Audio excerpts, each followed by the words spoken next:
లూకాసు వార్త 24వ అధ్యాయము 25 నుంచి 27 దాకా మైక్లు ఎవరైనా చదివిన సహాయం చేయండి. అందుకైన అవివేకులారా ప్రవక్తలు చెప్పిన మాటలన్నిటినీ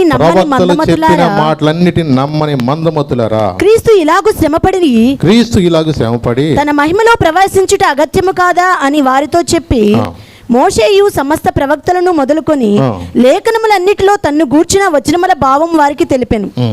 చాలు. ఇక్కడ మనం గమనించినట్లయితే యేసు ప్రభువారు పునరుద్ధానుడై తిరిగి లేచిన తర్వాత ఉదయకాలము మగ్దలేని మరియతో మాట్లాడినట్లుగా మనం చూసాము. అలాగే ఆ దినమందే మీరు ఇక్కడ చూస్తే 13వ వచనంలో, ఆ దినమందే వారిలో ఇద్దరు యెరూషలేమునకు ఆమడ దూరం ఉన్న ఎమ్మాయి అని ఒక గ్రామమునకు వెళ్ళుచు జరిగిన ఈ సంగతులను గూర్చి ఒకరితో సంభాషించుచుండిరి. వారు ఆలోచించుకొనుచుండగా యేసు తానే దగ్గరికి వచ్చి వారితో కూడా నడిచెను. యేసు తానే దగ్గరకు వచ్చి వారితో నడిచెను. వాక్య భాగంలో ఏముందంటే, ఎక్కడైతే ఇద్దరు ముగ్గురు నా నామమున, అంటే యేసయ్య గురించి ఎక్కడైతే కలిసి ఉంటారో వారి మధ్య ఎవరు ఉంటారంటండి? యేసయ్య ఉంటారంటండి. మరి ఈ అమ్మాయి గ్రామస్తుల్లో వాళ్ళకున్న మరి ఆ దినమందు మాట్లాడుకుంటూ వెళ్తున్నారు. ఈ అమ్మాయి గ్రామస్తులు ఏం మాట్లాడుకుంటున్నారు అంటే, ఆ రోజున మరి ఎలాగ యేసు ప్రభువుని ఇలాగ అన్యాయంగా సిలువేశారో వీటన్నిటి గురించి మాట్లాడుకుంటూ వాళ్ళ హృదయంలో చాలా దుఃఖంగా ఉంది వాళ్ళలో. అలా ఇంత అన్యాయమా, మరి ఇంత అన్యాయమా, అసలుకి ఏంటి న్యాయానికి రోజులు లేవు అన్నట్టుగా మాట్లాడతాం చూడండి. ఇలాగూ వాళ్ళ హృదయంలో ఉన్న వేదనతో వాళ్ళు యేసును గురించి మాట్లాడుకుంటూ ఉన్నారు. వాళ్ళ అమ్మాయి గ్రామస్తులు వాళ్ళ లేలు మాట్లాడుకుంటూ ఉన్న సమయంలో, వాళ్ళతో సంభాషిస్తూ ఉన్న సమయంలో అంట యేసు ప్రభు వారంట ఆయనే వారి దగ్గరకు వచ్చి వారితో మాట్లాడుతున్నారు. చూడండి, ఎందుకంటే ఈ రోజున కూడా ఆయన సజీవుడైన అనేక సందర్భాల్లో ప్రూవ్ అవుతున్నా, ఇంకా ఆ కాలంలో ప్రభు అన్నారు చూసారా, ప్రవక్తలు చెప్పిన మాటలు నమ్మని మందమతులారా అన్నారే, అలాగే ఈ రోజుకి కూడా యేసు ప్రభు కూడా ఒక దేవుడు అన్నట్టుగా అంటున్నారు. కానీ యేసు ప్రభు దేవుడని చాలామందికి ఇంకా తెలియట్లేదు. ఈరోజు ఆయన సజీవుడని దేవుడని ఈ రోజున చాలామందికి ఇంకా ఈ లోకంలో చాలామందికి అర్థం కావట్లేదు. ఈ రోజున ఆయన మాట్లాడే దేవుడని ఈ రోజున చాలామందికి ఇంకా తెలియట్లేదు. ఈ రోజున కొంతమందికి అనుమానం ఏంటంటే, అసలు ఏదో మాట్లాడతాడండి దేవుళ్ళు? మనం ఏదో చెప్పుకుంటామే కానీ దేవుళ్ళు మాట్లాడతారా అనొచ్చు. అవునండి, చూడండి, ప్రభు మాట్లాడే దేవుడండి. ఆయన సజీవుడని దేవుడు. వాక్యం ద్వారా మాట్లాడతాడు, దర్శనంలో మాట్లాడతాడు. ఆయన నీకు మాగా నిద్ర ఉన్నప్పుడు మాట్లాడతాడు. అనేక సందర్భాల్లో కూడా నిన్ను ఎప్పుడు కూడా కొన్నిసార్లు చిన్నపిల్లల ద్వారా కూడా మాట్లాడతాడు. నిజమే, మన గత వారంలో విన్నాం, గాడిదతో కూడా మాట్లాడిచ్చాడు ఆయన. అంటే ఎవరైనా సరే లోబడకపోతే కొన్నిసార్లు చిన్నపిల్లలు కూడా ఏదైనా ఒక తెలియకోకుండా ఒక పాట పాడుతుంటే ఆ పాట ద్వారా మన ఆదరించబడతాం. నిజమేనండి. అంటే కొన్నిసార్లు మన వేదనతో ఉంటున్నప్పుడు, కుంగిపోయి ఉంటున్నప్పుడు, మనము వేదనతో అలాగే ఏదో మన బాధపడుతున్నప్పుడు కూడా ఎవరో తెలియకోకుండా ఒక చిన్న పాట కూని రాగం చేస్తారు. నిజమేనండి. అంటే ఎవరైనా సరే ఒక చిన్న పాట పాడినా, ఒకవేళ మన బాధతో అలా ఉన్న గోడ మీద ఉన్న వాక్యం ఏం చేస్తుందంటే నీతో మాట్లాడుద్ది. భయపడకము, నేను నీకు తోడుగున్నాను. అంటే వేదనతో కొన్నిసార్లు మనం ఏదేదో ఆలోచిస్తూ అట్లా ఉంటాం, కానీ మనతో అనేక సందర్భాల దేవుడు మాట్లాడుతూ ఉంటాడు. నిజమేనండి. మరి ఈ అమ్మాయి గ్రామస్తులతో ఆయన వచ్చి మాట్లాడుతూ వాళ్ళతో ఏంటంటే వాళ్ళతో నడుచుకుంటూ వెళుతూ ఉన్నాడు. ఎందుకంటే ఆయన గుర్తుపట్ట లేకుండా వారి కన్నులు ఏమైనాయి అంటండి, మూయబడినాయి అని అంటున్నాడు. నిజమే. చూడండి, ఈ ఈస్టర్ అనే మరి పదము కూడా జర్మన్ భాష నుంచి వచ్చిందంటాను. ఎక్కడి నుంచి వచ్చిందంటే ఇది జర్మన్ భాష. అంటే ప్రపంచమంతా జరుపుకునే పండగ ఇది. కొంతమంది ఈ యొక్క పండగ సందర్భంలో గుడ్లు గిఫ్ట్గా పంచుకుంటారంట. ఏంటవి? ఎందుకంటే గుడ్డు పైకి అలా కనపడుతున్నా గుడ్డులో ఏముంటుందంట? జీవం ఉంటుందంట. ఏముంటుంది? గుడ్డు మామూలుగా నీ కనపడవచ్చు ఏమో, కానీ ఆ గుడ్డును గనక మళ్ళీ కోడి కింద వేసినామనుకోండి, దాన్ని ఏమొస్తుంది? మళ్ళా కోడి పిల్ల వస్తుంది. పైకి నీ గుడ్డు కనపడద్దు అంతే, కానీ దానిలో ఏముంటుందంటే జీవం ఉంటుందంట. అందుకని కొంతమంది ఆ కొన్ని దేశాల్లో వాళ్ళు గుడ్లు కూడా బహుమానంగా వాళ్ళు ఇచ్చుకుంటూ ఉంటారంట.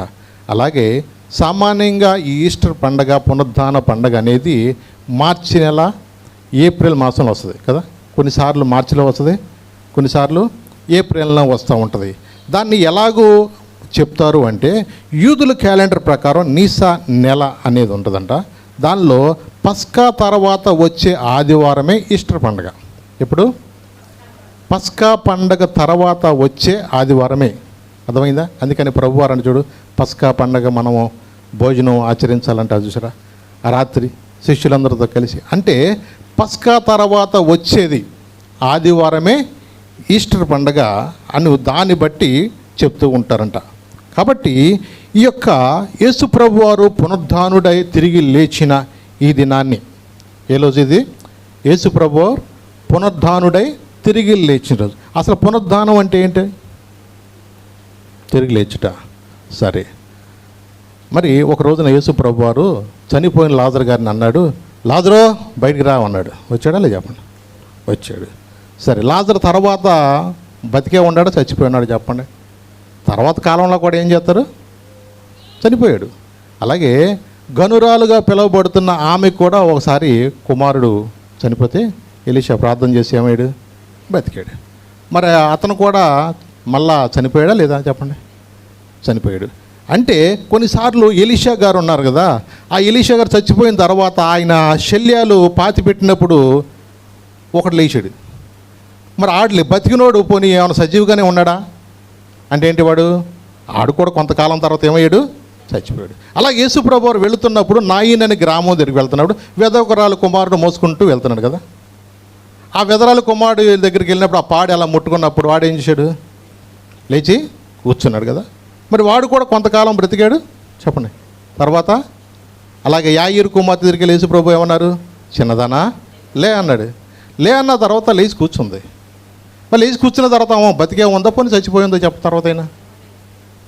మరి వీళ్ళందరూ కూడా చచ్చిపోయిన వాళ్ళు లేచిన వాళ్ళు పునరుద్ధానమే అంటారు కదా. కానీ అది పునరుద్ధానం కాదు.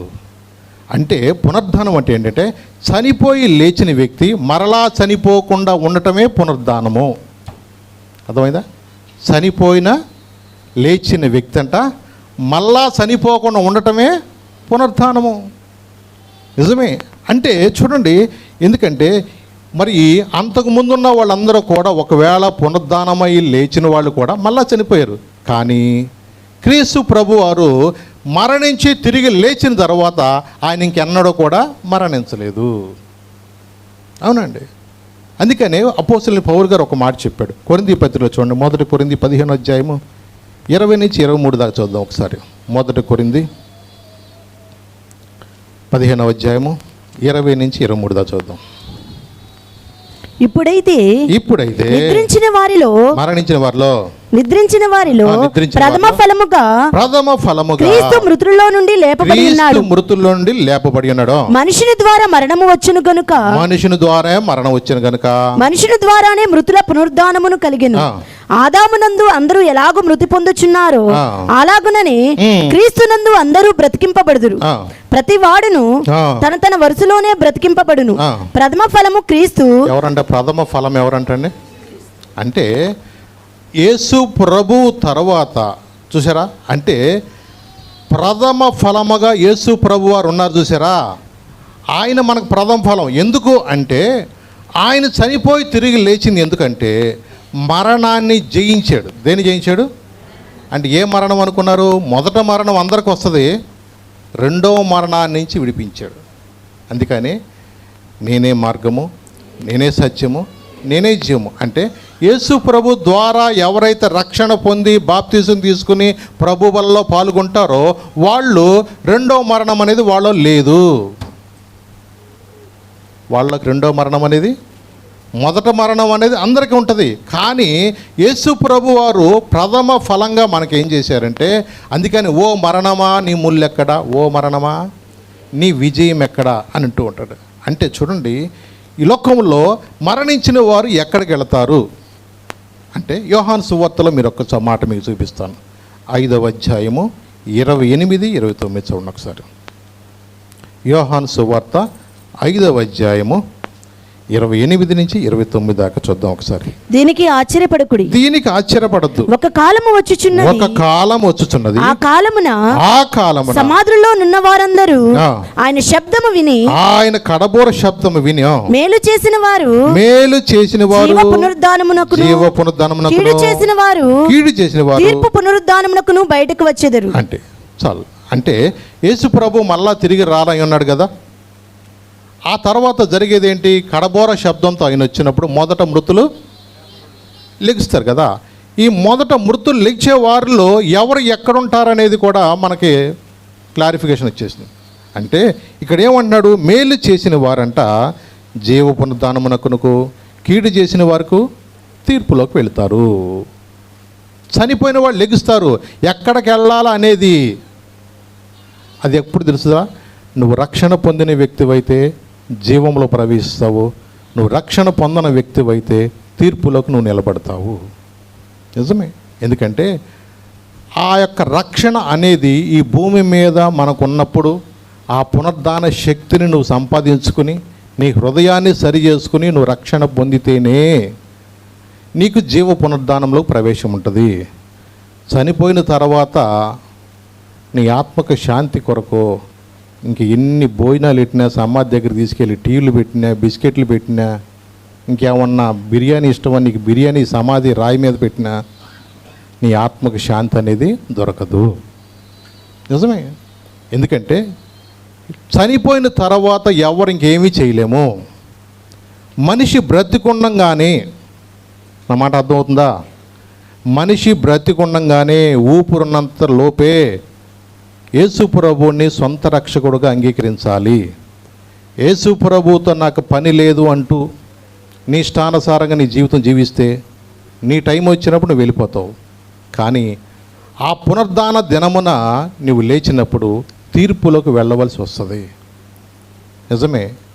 అందుకని మనము తీర్పులో నుండి తప్పించబడాలంటే యేసు ప్రభువారు నీ కొరకు నా కొరకు కల్వరిలో కార్చిన రక్తాన్ని మనము జ్ఞాపం చేసుకుని మన పాపములు మనం ఒప్పుకోవాలి. ఏం చేయాలా? మన పాపములు మనము ఒప్పుకోవాలా. అంటే అతిక్రమము దాచిపెట్టేవాడు వర్ధిల్లడు, వాడిని ఒప్పుకొని విడిచిపెట్టేవాడు కనికరము పొందుతాడు.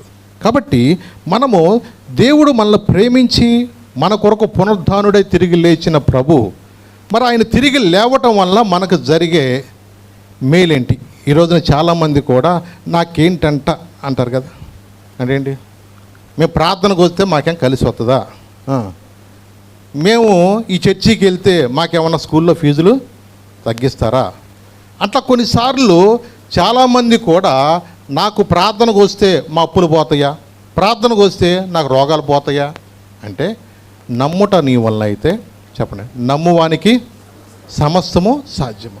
అంటే నీ విశ్వసించిన ప్రకారమే జరుగుద్ది.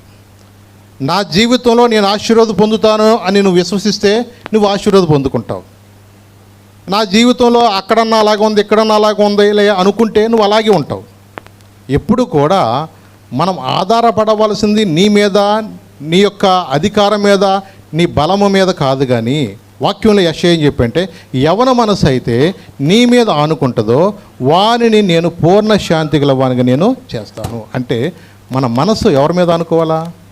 నీ చదువు, నీ జ్ఞానము, నీ తెలివి, నీ కులము, నీ యొక్క ఏది కాదు. మనం ఆధారపడవలసింది మాత్రం దేవుని మీద మాత్రమే మనమే ఆధారపడాలండి. అందుకని దేవుడు గనక మనకి ఆయన ఎప్పుడైతే పునరుద్ధానం ఉందో ఆ పునరుద్ధాన బలమును పొందుకోవాలంటే సరే. అందుకనే యేసయ్య మనకు ఎందుకు పునరుద్ధానుడై తిరిగి లేపబడ్డాడంటే 5 కారణాలు చెప్తాను మీకు. మొదటి కారణము ఏంటంటే, నీకు తోడుగా ఉండటానికే ఆయన తిరిగి లేపబడ్డాడు. కారణం ఏంటి? మొట్టమొదటిది, నీకు తోడుగా ఉండటానికే నిన్ను విడువను, నేను ఎడబాయను, నిబ్రమ కలిగి ధైర్యంగా ఉండమని చెప్పిన దేవుడు నీకు తోడుగా ఉండటానికే ఆయన లేపబడ్డాడు. రెండవది, ఆదరించడానికి నిన్ను, దేని కొరకు? నిన్ను ఆదరించడానికి నేను లేపబడ్డాడు. అలాగే లేఖనాలు నెరవేర్చడానికి లేపబడ్డాడు. అలాగే ఆదరణకర్తగా ఉండటానికే లేపబడ్డాడు. అలాగే నీకు నిత్య జీవం ఉండటానికే లేపబడ్డాడు. చూద్దాం ఈ ఒక్క 5 అంశాలను బట్టి కూడా ఆయన నీకు తోడుగా ఉండటానికే లేచాడు. దేని కొరకు అంటే ఆయన అంటే దేవుడు నీతో మాట్లాడే దేవుడు.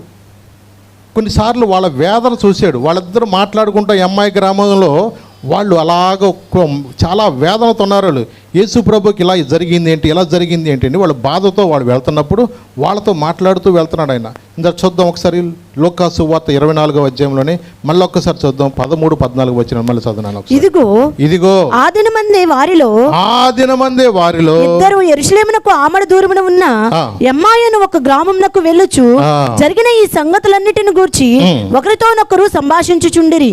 వారు సంభాషించుచు ఆలోచించుకొనుచుండగా యేసు తానే దగ్గరికి వచ్చి వారితో కూడా నడిచెను. అంటే వాళ్ళు సంభాషిస్తూ ఉండగానే ఆయన ఏం చేస్తున్నాడు, వాళ్ళతో పాటుగా నడుచుకుంటూ వెళుతున్నాడు అక్కడ. అంటే చూడండి, ఎప్పుడైతే దేవుని గురించిన సంభాషణ, ఏ సంభాషణ అండి?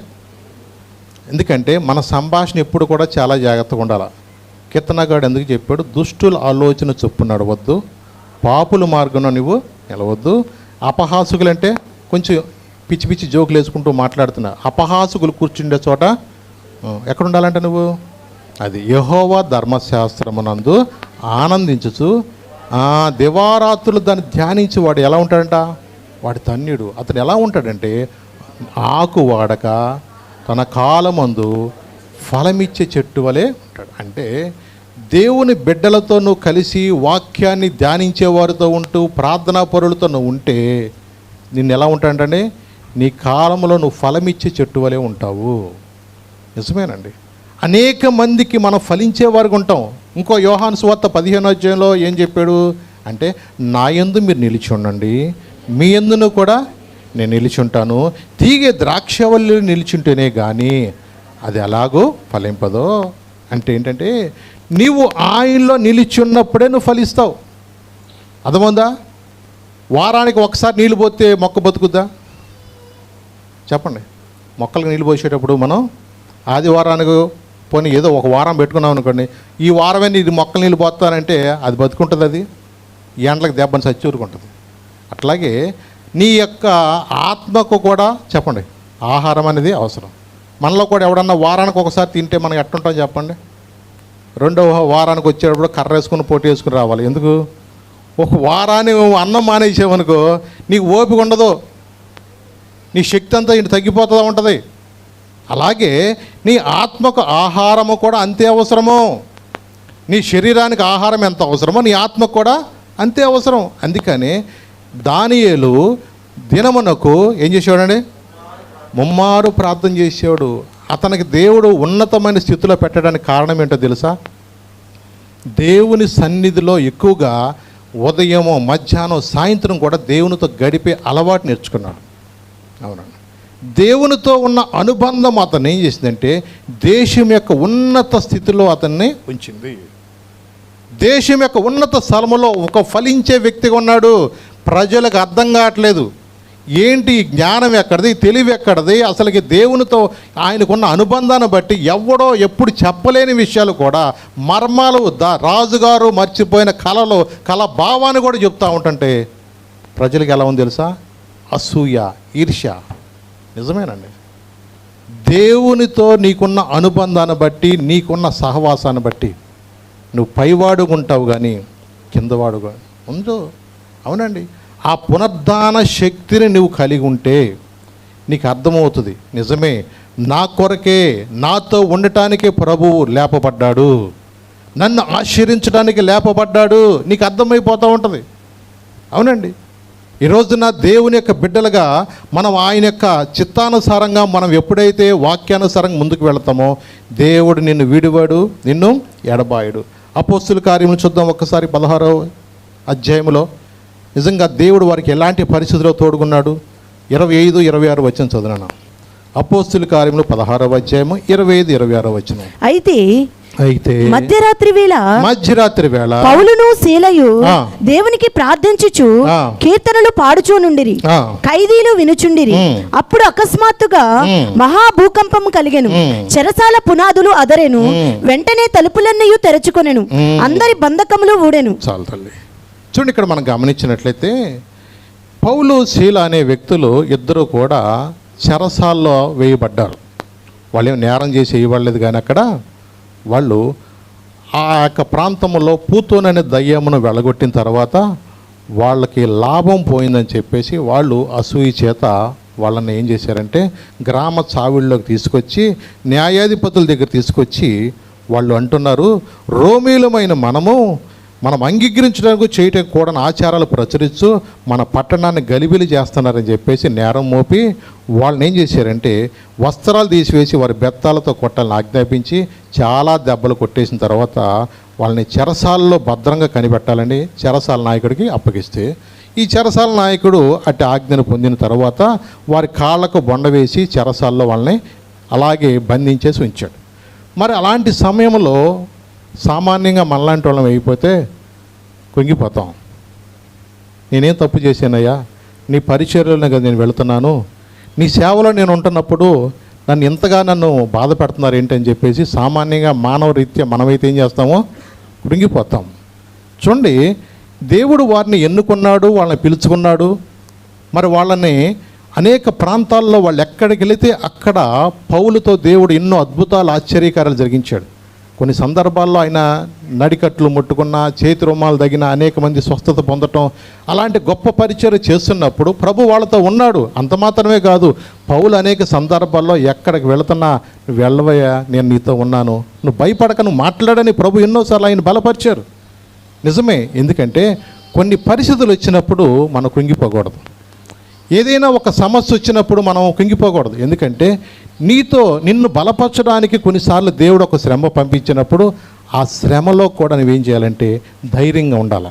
వాక్యం ఏం చెప్తుందంటే లోకంలో మీకు శ్రమ కలుగును, అయినను మీరేం చేయమన్నాడు? పారిపోమన్నాడా? ఏం చేయమన్నాడు? ధైర్యంగా ఉన్నాడు. ఎవరిని బట్టి ధైర్యము? పునరుద్ధానుడైన యేసు ఆయన అన్నాడు, నేను జయించి ఉన్నాను అన్నాడు. హల్లెలూయా. నేను జయించున్నాను కాబట్టి దేవుడు అంటున్నాడు, ఆయన పునరుద్ధాన బలము చేత మనకి ఆ ధైర్యం. మన దేవుడు చనిపోయిన దేవుడు కాదండి. మన దేవుడు, మన ఆరాధించే దేవుడు సజీవుడనే దేవుడు, మాట్లాడే దేవుడు, మన ప్రార్థన ఆలకించే దేవుడు. కాబట్టి మనము ఎక్కడ కూడా కృంగిపోవసరం లేదు. అందుకని వాళ్ళు మధ్యరాత్రులు లెగిసి వాళ్ళు ఏం చేశారు? అక్కడ దేవునికి సన్నిధిలో ప్రార్థన చేస్తూ కీర్తనలు పాడుచుండిరి, ఖైదీలు ఏం చేస్తున్నారు? వినుచుండిరి. అంటే వాళ్ళు ఎక్కడ అంటే కృంగిదల అనేది ఎక్కడ రాలేదండి. ఎప్పుడైతే వాళ్ళు అక్కడ అలాగో దేవుని సన్నిధిలో వాళ్ళు ప్రార్థన చేస్తున్నారో జరిగిందంటే తెలుసా? అకస్మాత్తుగా మహాభూకంపము కలిగెను, చెరసాల పునాదులు అదిరిను, వెంటనే తలుపులన్నీ తెరచును, అందరి బంధకాలు కూడా ఏమైపోయింది తెలుసా? అవునండి, నిజమే. ఆ బలం ఎక్కడది? పునరుద్ధానుడా నా యేసయ్యా, పునరుద్ధానుడా నా యేసయ్యా, మరణము గెలచి బ్రతికించితివి నన్ను, మరణము గెలచి బ్రతికించితివి నన్ను, స్తుతి పాడుతూ నిన్ను ఘనపరచుతూ ఆరాధించెదనీలు జీవించుతూ, స్తుతి పాడుతూ నిన్ను ఘనపరచుతూ ఆరాధించెదనీలు జీవించుతూ, పునరుద్ధానుడా నా యేసయ్యా, చెరలోనైనా స్తుతి పాడుచు మరణము వరకు నిన్ను ప్రకటించేదా, చెరలోనైనా స్తుతి పాడుచు మరణము వరకు నిన్ను ప్రకటించేదా, ప్రాణమా కృంగిపోకే ఇంకొంతకాలం, ప్రాణమా కృంగిపోకే ఇంకొంతకాలం, యేసు మేఘాలపై త్వరగా రానుండగా నిరీక్షణ కోల్పోకు నా ప్రాణమా. యేసు మేఘాలపై త్వరగా రానుండగా నిరీక్షణ కోల్పోకు నా ప్రాణమా. స్తుతి పాడుచు నిన్ను కనపరచుచు ఆరాధించెద నీలో జీవించుచు. స్తుతి పాడుచు నిన్ను కనపరచుచు ఆరాధించెద నీలో జీవించుచు. పునరుద్ధానుడ నా యేసయ్యా. ఎందుకంటే మన ప్రభు ఎవరో మరణాన్ని గెలిచి తిరిగి లేచిందండి. పునరుద్ధాన బలము ఎందుకో తెలుసా? నీతో ఉండటానికే. అవునండి, నీతో ఉండటానికే ఆయన తిరిగి లేచాడు. నువ్వు ఎక్కడ ఏ విషయంలో కురింగిపోవసరం లేదు. అంటే కొన్నిసార్లు ఒక శ్రమ ద్వారా, ఒక ఇబ్బంది ద్వారా కూడా ఒక మేలు దేవుడు దాచుంచాడు. పరీక్ష రాయికోకుండా ఏమైనా మనకి చెప్పండి, మంచి ఏమన్నా స్టేజ్కి వెళ్తాం మనం? ఒక పరీక్ష రాయగలిగితేనే నీవు స్టేజ్ అనేది నీకు మారుతూ ఉంటుంది. అలాగే నీకొచ్చే ఒక్కొక్క శ్రమ అనేది నీకు ముందుగా ప్రభువు జయించాడు. నీ తండ్రి అయినా నీ తండ్రి నీ విషయంలో కూడా నీవు వెళుతున్న ప్రయాణంలో కూడా ఏం చేస్తాడు ఆయన?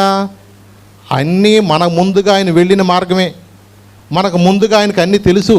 ఇక్కడ తల్లిదండ్రులకి కొంతమంది పిల్లలు అంటారు, నాన్న మీకు అసలు పాతకాలం మనుషులు, నాన్న మీకు ఏం అర్థం వద్దు అంటారు. పిల్లలు ఏమంటారు? మీకు అసలుకే ఇప్పుడోళ్ళు కాదు, మీరు అసలు మీకు ఎప్పుడు పాతకాలం ఇప్పుడున్న రోజులు అట్లా లేవు అంటున్నాడు. అంటే ఆడికి అర్థం ఉంది ఏంటంటే ఈయన్ని కూడా అదే దారిలో వచ్చాడు ఆ సంగతి వీళ్ళకే అర్థం కాదు వీళ్ళకి. అంటే కొన్నిసార్లు అనుకుంటూ ఉంటారు వీళ్ళు అవన్నీ దాటుకుంటూ వచ్చిన వాళ్ళు కాబట్టి అనుభవంతో చెప్తారు వీళ్ళు, నాన్న కొంచెం జాగ్రత్త అని చెప్తూ ఉంటారు. చూడండి, నిజమే. కొన్నిసార్లు వీళ్ళకున్న అవగాహన బట్టి మా నాన్నకి ఏమి తెలదు, మా అమ్మకి ఏమీ తెలదు, వీళ్ళు బర్రీ ఎక్కడో ఉన్నారు అనుకుంటారు. చూడండి, ఇవన్నీ కూడా మన ప్రధాన యాజకుడుగా మన ప్రభువు వీటన్నిటిని కూడా జయించాడు. అవమానాలు జయించాడు, నిందలు జయించాడు, దెబ్బలను అన్నీ కూడా మన ప్రభువు ఆయన భరించిన వాడే. ఆయనకు అవమానాలు కొత్తవేం కాదు, ఆయనకి దెబ్బలు కొత్తవేం కాదు. లోకంలో కొన్నిసార్లు మనం ఎవరం కూడా ముఖం మీద ఉమ్మేయించుకోలేదేమో, కానీ ఆయన తన ముఖం మీద కూడా ఏం చేసేది తెలుసా? ఉమ్మేయించుకున్నాడండి. ఎందుకంటే ఆ ఓర్పు, ఆ దీర్ఘశాంతం, ఆ సహనం అనేది మనం ఆయన దగ్గర నేర్చుకోవాలి. నిజమేనండి. చూడండి, అందుకని వాళ్ళు ఎన్ని రకాలుగా వాళ్ళని బంధకాలు వేసిన వాళ్ళు ఏం చేశారో తెలుసా? కీర్తనలు పాడుచు దేవుని ఏం చేశారు? వాళ్ళు స్తుతించు దేవుని ఆరాధిస్తున్నారు. కాబట్టి ఒక ఆయన అనుభవంతో చెప్పాడు, స్తుతి అంట నీ స్థితిని మారుస్తుందంట. ఏం మారుస్తుంది? స్తుతి అనేది నీ స్థితిని మారుస్తుంది. అంటే ప్రతి పరిస్థితుల్లో కూడా ఏం చేయాలి మనము? అందుకనే దావీదు మహారాజుగా అవ్వటానికి కారణం ఏంటో తెలుసా? స్తుతి. ఏంటండి? దావీదు మహారాజుగా ఆయన కోరుకోవటానికి కారణం కూడా స్తుతే. అందుకని ఎక్కువగా కీర్తనకారుడు స్తుతి కీర్తనలు ఎక్కువ ఉంటాయి. దేవుని ఎక్కువగా స్తుతించాలి, దేవుని ఆరాధించాలి. అందుకని వాక్యం కూడా ఏం చెప్తుంది? నన్ను ఘనపరచువాన్ని నేను ఘనపరుస్తాను. సరే, రెండవ భాగంగా ఏముందంటే మనల్ని ఆదరించటానికే లేచాడంట. దేని కొరకు? మనల్ని ఆదరించడానికే. నిజమే, వాళ్ళ ఆ దినమందు వాళ్ళు అసలు ఆ వేదనతో మాట్లాడుతుంటే ఒకరికొకరు ఉంటుంటే వాళ్ళకి ఏడుపు ఒకటే తక్కువ. ఆ మాటలు వాళ్ళ హృదయంలో చాలా వేదనతో ఉన్నప్పుడు వాళ్ళతో మాట్లాడటానికి వచ్చాడు. చూడండి, 24:17 వచ్చిన కూడా చదువునాను ఒకసారి. ఆయన మీరు నడుచుచు ఒకరితో ఒకరు చెప్పుకొంచున్న ఈ మాటలు ఏమని అడగగా వారు దుఃఖముఖులై నిలిచిరి. చూసారండి, అంటే వాళ్ళు మాట్లాడుతున్న మాటల్లో వాళ్ళు వింటున్నప్పుడు వాళ్ళు వేదనతో ఉంటూ ఉన్నారు. అక్కడ ఇంకా చదువుదా, కొంచెం కిందకు వెళ్ళానా? వారిలో క్లెయోపా అనువాడు యెరూషలేములో బస చేయుచుండి ఈ దినములలో అక్కడ జరిగిన సంగతులు నీ ఒక్కడివే ఎరుగవా అని ఆయన అడిగెను. ఆయన అవి ఏవని వారిని అడిగినప్పుడు వారు నజరీయుడైన యేసును గూర్చిన సంగతులే. ఆయన దేవుని ఎదుటను ప్రజలందరి ఎదుటను క్రియలోను వాక్యములోను శక్తిగల ప్రవక్త అయి ఉండెను. మన ప్రధాన యాజకులను అధికారులను ఆయనను ఎలాగో మరణశిక్షకు అప్పగించి సిలువ వేయించిరో నీకు తెలియదా? అసలు నీకు తెలవదా? అది ఏ ఊళ్ళో ఉండవయ్యా? అసలు ఏ ఊళ్ళో ఉండవయ్యా? మా ఊళ్ళో చీమ చెట్టుకుంటే బందర్లో తెలిసిపోతుంది. అంటే కొన్నిసార్లు అనుకోవచ్చు ఈ ఫోన్లు వచ్చినాక అమెరికా కూడా తెలిసిపోద్ది. అవునా? ఇంట్లో ఎలికిని చంపిన దాని ఫోటో తీసి ఏం చేస్తా తెలుసా? పిల్లలు ఎలికిని చంపినా, ఇంట్లో పొరపాటున ఏదైనా పాము పిల్లలు చంపినా, ఇప్పుడు ఫోన్లు వచ్చినాక ఏం చేస్తాం దాన్ని ఫోటో తీసి ఎక్కడో ఉన్న బంధువులు కూడా ఏం చేస్తున్నారు, అది వాట్సాప్లో దాన్ని షేర్ చేస్తారు. అంటే చూడండి, నిజమే, ఏదైనా ఒక సమాచారం అనేది క్షణాల్లో ఈరోజున ఏమైపోతుంది, ఎక్కడికైనా వెళ్ళిపోతుంది, నిమిషాల్లో వెళ్ళిపోతుంది. నువ్వు ఇక్కడ హలో అను, అమెరికాలో ఉన్నాడు హలో అంటాడు. అరే ఇన్ని వేల కిలోమీటర్లకి అసలు దానికి ఏమి కూసేపుడు కనపడదేమో ఆగుదామంటే ఉంటుందా? ఏం లేదు అసలుకి. నువ్వు హల్లో అంటే ఏమంటే హల్లోనే అంతే. అది ఎంత దూరం అన్నా ఉండని.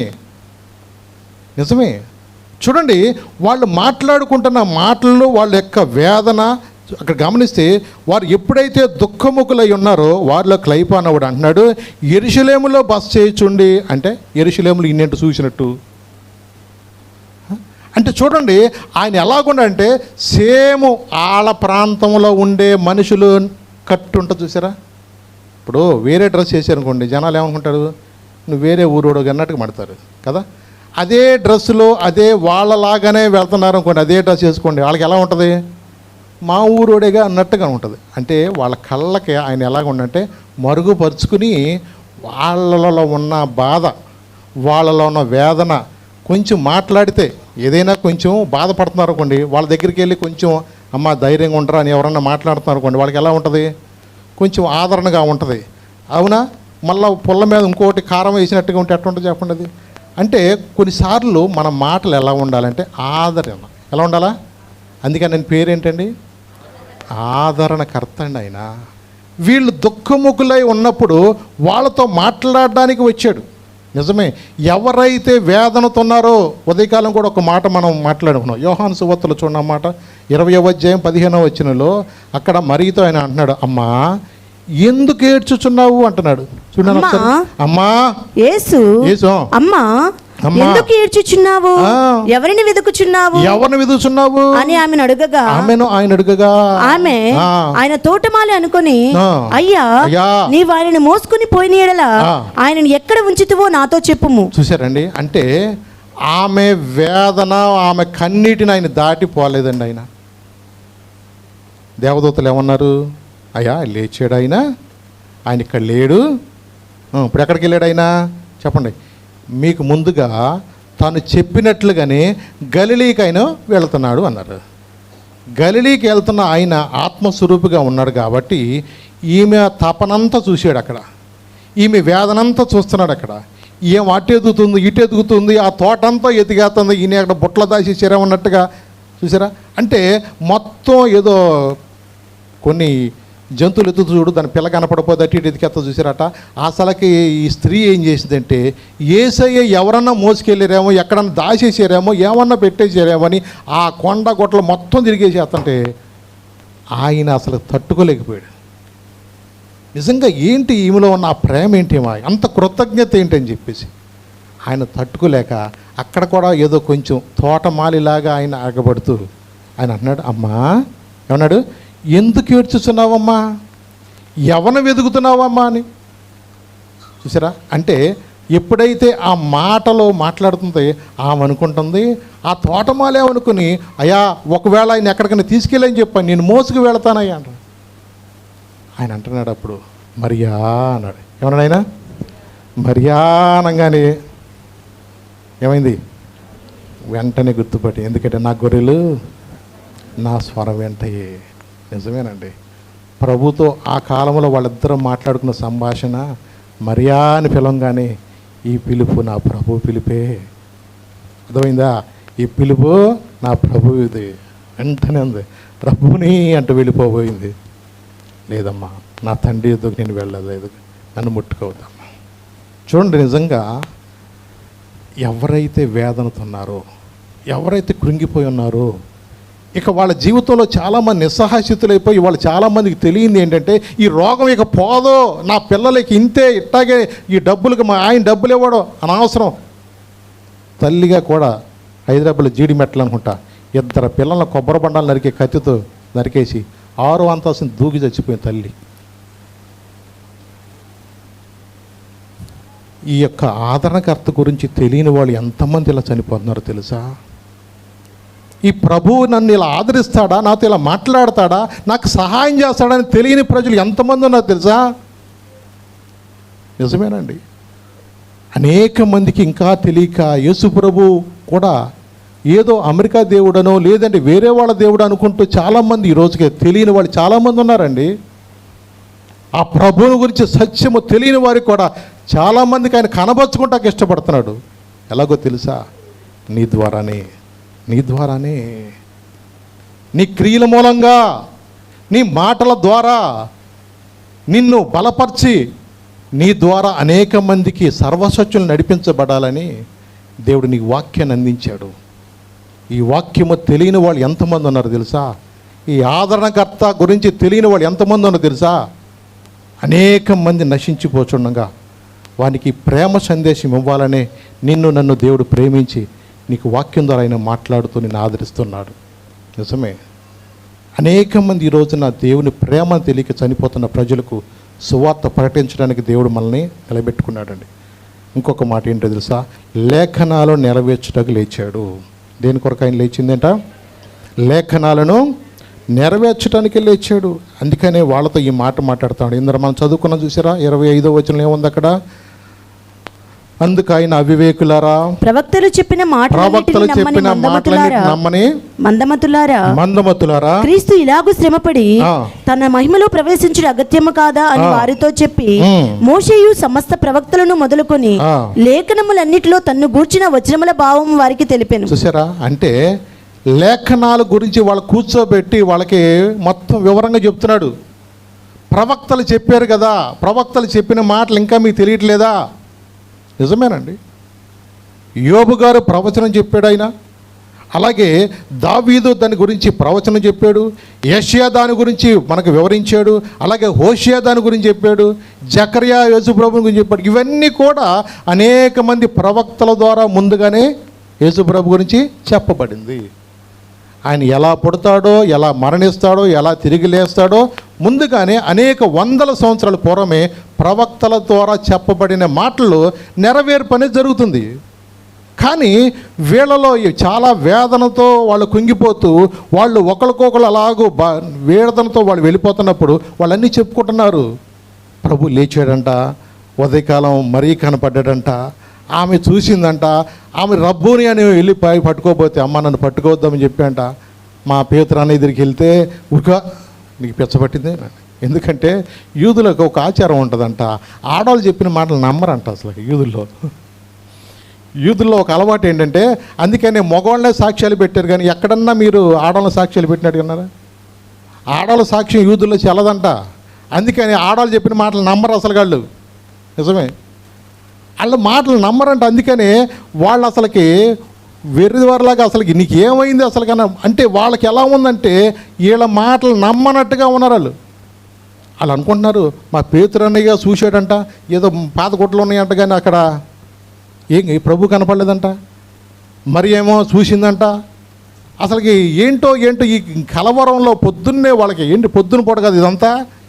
ఆ పొద్దున్న సమయంలో ఆ అమ్మాయి గ్రామంలో వెళుతున్నప్పుడు వీళ్ళు మాట్లాడుతూ ఉంటుంటే ఆయనేమో చల్లగా వీళ్ళతో పాటుకుని నెమ్మదిగా చక్క నడుచుకుంటా అట్టగా అంటే అసలు ఆడికి ఇన్ని చక్కగా చెప్తున్నారో ఒక ఊళ్ళో చిన్నపిల్లలు చెప్తారు చూసారా కూసేపు.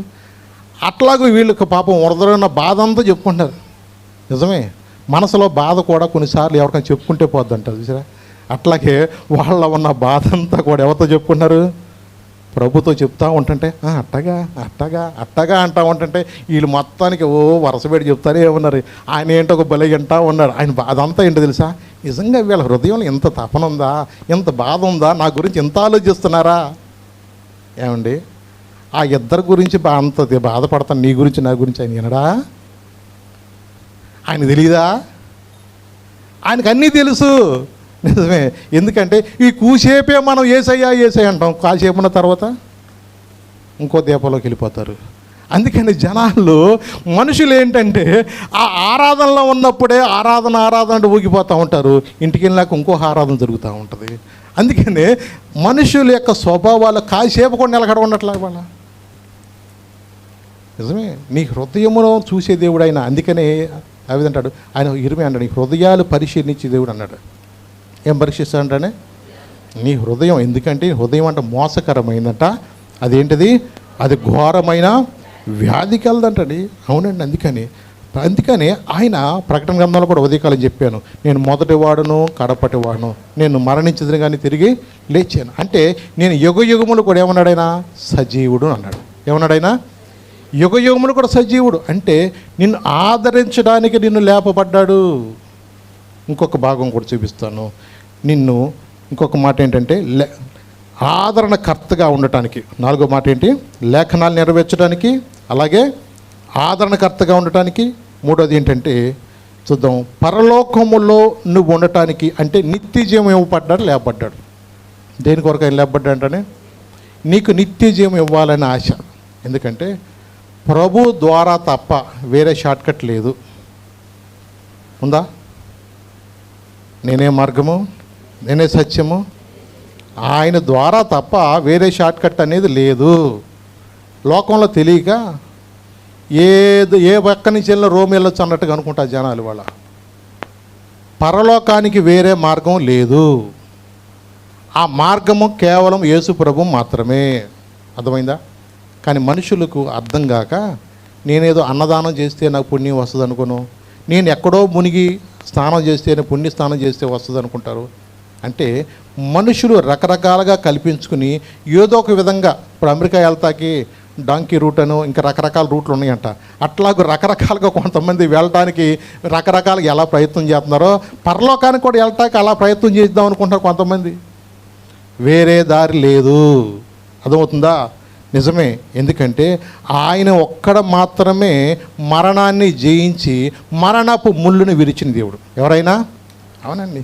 సమాధి గెలచిన జయయేసు, సమాధి ఓడెను జయయేసు, సమాధి గెలచిన జయయేసు, సమాధి ఓడెను జయయేసు, క్షమించుము నన్ను జయయేసు, క్షమించుము నన్ను జయయేసు, అమరమూర్తివి జయయేసు, జయ జయయేసు, జయయేసు, జయ జయ క్రీస్తు, జయ క్రీస్తు, సాతాను గెలచిన జయయేసు, సాతాను ఓడెను జయయేసు, సాతాను గెలచిన జయయేసు, సాతాను ఓడెను జయయేసు, పాతవి గతించే జయయేసు, పాతవి గతించే జయయేసు, దాతవు నీవే జయయేసు, జయ జయయేసు, జయయేసు, జయ జయ క్రీస్తు, జయ క్రీస్తు, జయ జయ రాజా, జయ రాజా, జయ జయ రాజా, జయ రాజా, జయ జయ స్తోత్రం, జయ స్తోత్రం, జయ జయ యేసు, జయ యేసు, జయ జయ క్రీస్తు, జయ క్రీస్తు. నిజమేను. నీకు నిత్య జీవం ఇవ్వటానికే ఆయన వచ్చాడు ఈ లోకంలో. అందుకని వాక్యంలో ఒక మాట ఉంది. యోహాను సువార్తలో మీరు ఒక భాగం చూస్తే 6వ అధ్యాయము 54వ వచనం చదువున్నాను ఒకసారి. యోహాను సువార్త 6వ అధ్యాయము 54వ వచనం. నా శరీరము తిని, నా శరీరము తిని, నా రక్తము త్రాగువాడే నిత్య జీవము నా గలవాడు. రక్తము త్రాగువాడే ఎక్కడికి వెళ్తారంటండి? నిత్య జీవము. నా శరీరం తిని నా రక్తం తాగువాడు అంటే ఏంటి చెప్పండి? చెప్పాలా? ప్రభు బలలో పాల్గొనాలా? ఏం చేయాలా? ప్రభు బలలో పాల్గొనాలంటే అర్హత ఏంటి? పాపముల గురించి ఒప్పుకొని వాటిని విడిచిపెట్టి రక్షణ అనుభవం పొంది బాప్టిజం తీసుకోవాలి. ఏం చేయాలా? మన ప్రభు బలలో పాల్గొనే ముందు ఏం చేయాలా? ముందు ఇంకో మెట్టు ఎక్కాల. ఏ మెట్టు అది? మన పాపముల విషయమే పశ్చాత్తాపడి మన పాపములు మనం ఒప్పుకొని రక్షణ అనుభవం పొందినవారు బాప్టిజం అనుభవం పొందిని మనం ఏం చేస్తామంటే ప్రభు బలలో పాలు పంపులు పొందుతాము. ఇది మనము నిత్య జీవనకు వెళ్ళే మార్గము. అందుకనే ముందుగా నికోదేముతో ఏమనంటే ఒకడు ఆత్మ మూలముగాను నీటి మూలముగాను జన్మించాలి. మొదటి స్టెప్ ఏంటి? ఆత్మ మూలముగాను నీటి మూలంగా జన్మించాలా. సెకండ్ స్టెప్ ఏంటి? నా శరీరము తిని నా రక్తం త్రాగువాడు నిత్య జీవము గలవాడు. అందుకని వారి మధ్యకు వెళ్ళినప్పుడు వాళ్ళతో మాట్లాడుతూ వాళ్ళ మధ్యలో అలా ఇంటికి వెళుతూ ఉన్నట్టుగా అక్కడ గమనిస్తే అక్కడ కొంత దూరం వెళుతున్నట్టుగా ఆయన గమనించాడు.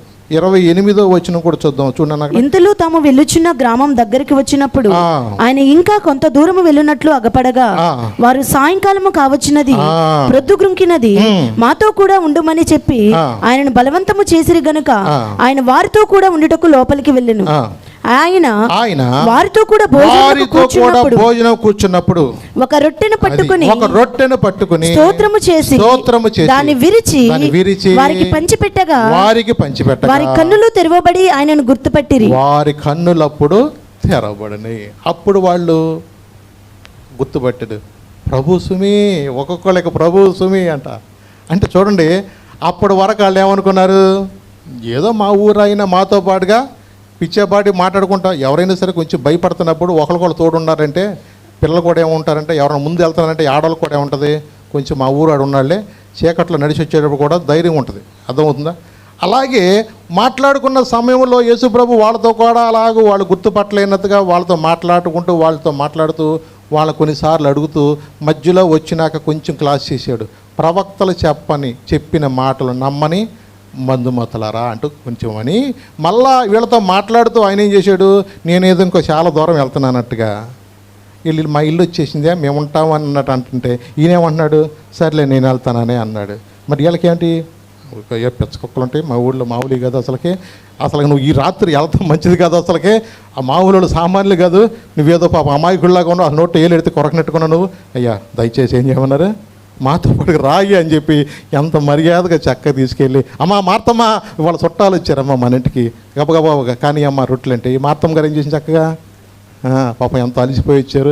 అసలుకే పాపం వీళ్ళు వేదనతో ఉన్న సంగతి ఆమెకు తెలుసు కదా, ఇంట్లో అంతా ఒకే పరిస్థితి ఉంటుంది కాబట్టి ఆమె కూడా పాపం గెస్టులు వచ్చారని చెప్పేసి కూర్చోబెట్టి ఆ రొట్టెలు ఇచ్చి అక్కడ కూర్చోబెట్టంగానే ఆయన ఏం చేశారంటే ఆ రొట్టెలు అలాగే విరిచి దేవునికి స్తోత్రం చెప్తూ ఆ విరిచి అక్కడ పెట్టించినప్పుడు ఆ కళ్ళు ఏమైపోయినాయి? మనోనేత్రాలు తెరవబడి. అప్పుడు దాకా ఎవరో అనుకున్నారు, ఏదో మా ఊరు ఆయన అనుకున్నారు. ఈయన చూడంగానే షాక్ అనమాట. అంటే చూడండి, వాళ్ళు అబ్బా నిజమే, మగ్ధలేని మరీ చెప్తే మా పేతురని నమ్మలేదు, మేము ప్రభువుని చూసాము, నిజమే. మరి ఎంత సందడిగా చెప్పుకుందో అంత సందడిగా సేకరబడితే ఎలగకూడదు అనుకున్న ఈ బ్యాచ్ యేసు ప్రభు చూసినాక మళ్ళీ ఎక్కడికి వెళ్ళి తెలుసా? మళ్ళీ పేతురు అనే దగ్గరికి వెళ్ళిపోయారు. మేము చూసామయ్యా అంటున్నారు. నిజమేనండి, అనేక మంది కాకపడ్డాడండి ఆయన.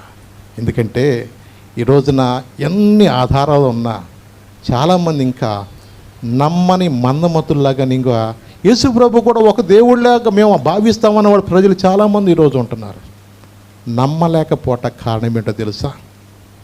మన ఆత్మీయ జీవితం సరిగ్గా లేకపోవటం వల్ల, ప్రార్థనకు వస్తూ కూడా మన లోకానుసారంగా జీవించడం వల్ల అనేక మంది కూడా ప్రార్థనకి వెళ్ళేవాళ్ళు అలాగే ఉన్నారు, ప్రార్థనకు రానోళ్ళు అట్లాగే ఉన్నారని చెప్పేసి మాకు తేడా ఏం కనపడతలేదు అన్నట్టుగా అనేక మంది కూడా ప్రార్థనకు రాలేకపోతున్నారు. అలాగే అనేక మంది క్రీస్తుని అంగీకరించలేకపోతున్నారు. వాళ్ళని మనం అనటం కాదు, కానీ దానికి కారణము ప్రభువును తెలుసుకున్న మనము ప్రభువును చూపించలేకపోవటం వల్ల. మనం అలా ఉండటానికి కాదు. అమ్మాయి గ్రామస్తులతో మాట్లాడిన దేవుడు నీతో నాతో మాట్లాడ్డా? అమ్మాయి గ్రామస్తులతో కనబరుచుకుని వారితో సంభాషించిన దేవుడు, వాళ్ళకు వివరించిన దేవుడు నీతో నాకు వివరించడా? నిజమే, ఆయన తప్పకోకుండా. ఎందుకంటే ఆయన మనకు తోడుగా ఉండటానికి లేచాడని, అలాగే మనల్ని ఆదరించడానికి లేచాడని, అలాగే లేఖనాలు నెరవేర్చడం లేచాడని, ఆదరణకర్తగా ఉండటానికి లేచాడని, నీకు నిత్య జీవం ఇవ్వటానికి ఆయన లేపబడ్డాడని ఈరోజు దేవుడు మనతో మాట్లాడుతున్నాడు. కాబట్టి మనం ఎవరం కూడా కృంగిన వారుగా నిరుత్సాహం ఉండటం కాదు. మనం ఆరాధించే దేవుడు ఎవరు తెలుసా? పునరుద్ధానుడైన యేసును. అందుకని వీళ్ళు అంటారు, మేము పునరుద్ధానుడైన యేసును గురించి మేము ప్రకటిస్తున్నాము, మేము సజీవుడైన దేవుని మేము ప్రకటిస్తున్నాము. నిజమే. మనం ఆరాధించే దేవుడు ఎవరు తెలుసా? సజీవుడైన దేవుడు. నిజమే. మనం ఆరాధించే దేవుడు నీ ప్రార్థన అంగీకరించే దేవుడు, నీ మనవినే దేవుడు, నీ వేదన తుడిచే దేవుడు, నీ కన్నీటిని తుడిచే దేవుడు, నిన్ను సంతోషానికి నీకు ఇచ్చే దేవుడు, నిత్యజీవం కూడా ఇచ్చే దేవుడు. ఆ దేవుడు నీతో మాట్లాడతానికి ఇష్టపడుతున్నాడు. ఆయన ప్రార్థన చేద్దాం. మరి లేచి నిలబడదాం, చిన్న ప్రార్థన చేసుకుందాం. ప్రభా, నిజమే ప్రభా, ఎంబాయి గ్రామస్తులతో మాట్లాడిన దేవుడు, నిజమే వేదనతో ఉంటున్న ప్రభా నాయన, అయా మగ్ధలేనే మరీతో నువ్వు మాట్లాడిన దేవుడు ప్రభా. ఈ ఉదయకాలం కూడా ప్రభా నాతో మాట్లాడిన దేవా నీకు వందనాలు ప్రభా.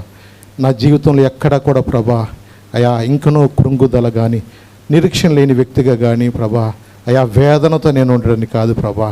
నిజమే ఉదయకాలం నాతో మాట్లాడే ప్రభా. ఇంకా ఎంతోమంది ప్రభా ప్రవక్తలు చెప్పిన మాటను నమ్మని మందమతులుగా ఉండటానికి కాదని ప్రభా మాతో మాట్లాడిన దేవా నీకు వందనాలు ప్రభా. మాకు తోడుగా ఉండటానికి లేపపడ్డావని ప్రభా, మమ్మల్ని ఆదరించడానికి నువ్వు లేపపడ్డావని, లేఖనాలు నెరవేర్చడానికి లేపపడ్డావని, అలాగే ఆదరణకర్తగా ఉండటానికి లేపపడ్డావని, అలాగే నిత్య జీవం ఇవ్వటానికే అయా సాతాను తల చెత్త కొట్టడానికే నువ్వు లేపపడ్డావని ప్రభా మాతో మాట్లాడేందుకు వందనాలు ప్రభా. నీ కృపలో మమ్మల్ని జ్ఞాపకం చేసుకో.